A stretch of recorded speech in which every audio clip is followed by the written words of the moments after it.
One of the best ways to start with your winter plant ID and finding medicinals out in the wild at this time of year is to look to your trees and your shrubs.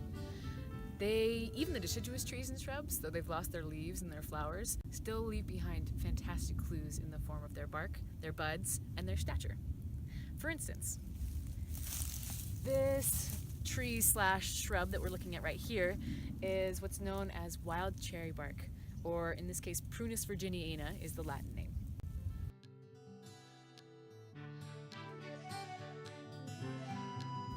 Now, wild cherry grows not just in the Colorado Front Range, but all across North America, and there's several different species, but they all have the same sort of characteristics in their bark, their buds, and in their scent. This species that we have here, again, our Prunus virginiana, or western cherry, is pretty short in stature most of the time. There are some cases where it gets to be like a 12 or 15 or very rarely a 20-foot tall tree, but most of the time you're looking at about my height, 5 feet, sometimes a bit taller. I'm 5'5" actually, so it can go up even taller than that, 6 feet, 7 feet, 8 feet's about the average. And it's this one right here that we're looking at.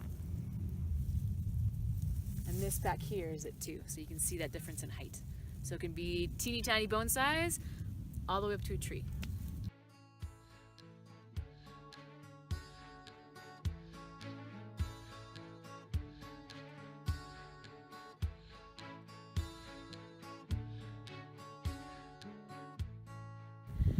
Now, along with its shrubby or sometimes small tree-like stature, another identifying feature of our wild cherry are these little dots.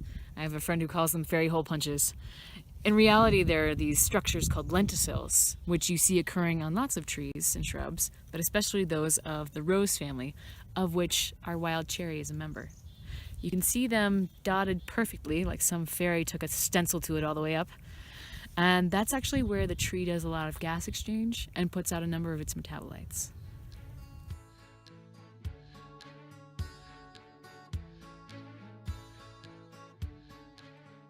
Now, of course, along with the characteristics of wild cherry, you'd want to know what its lookalikes are.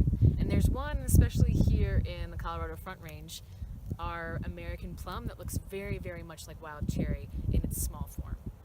The big difference is, though, even though they're both in the rose family and they both have those little lenticels on the young stems, is in their twigs.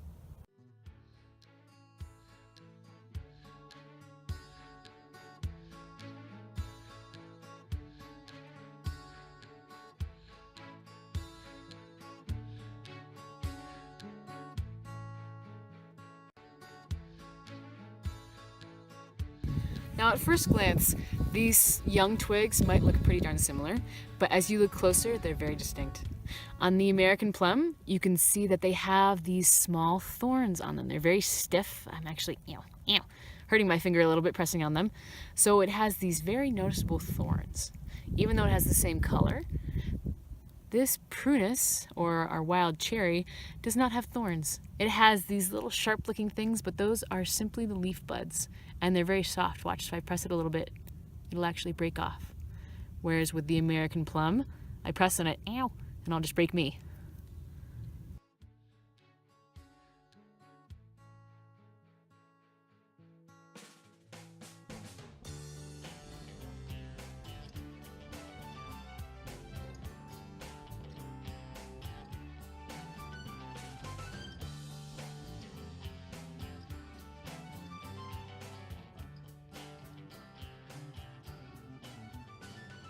The last feature, other than of course its general habit, that I look for when trying to identify wild cherry bark is the smell of the bark itself. And that's actually where a lot of our medicine is. So if we take this bark and we crush it up a little bit and peel a little of it,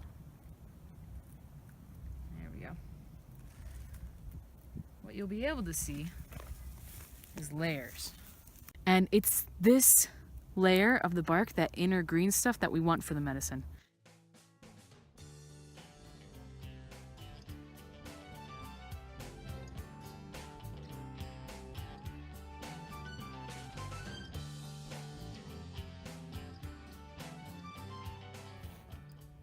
It smells like cherries or like sweet almonds. That's the really kind of pungent, sometimes sweet, sometimes slightly malodorous, or some people describe it as a skunky smell. I personally love it. It's really, really distinct.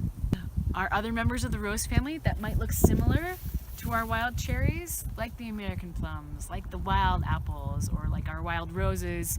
None of them have that distinctive smell. None of them have that cherry-like, almond-like sweetness to them.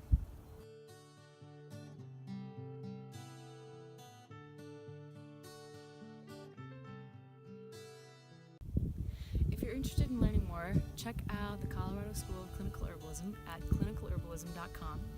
And we have a number of different programs coming up this next year, including one with Sam Kaufman on winter wilderness, herbal first aid, and post-disaster preparedness. It's coming up in February of 2018.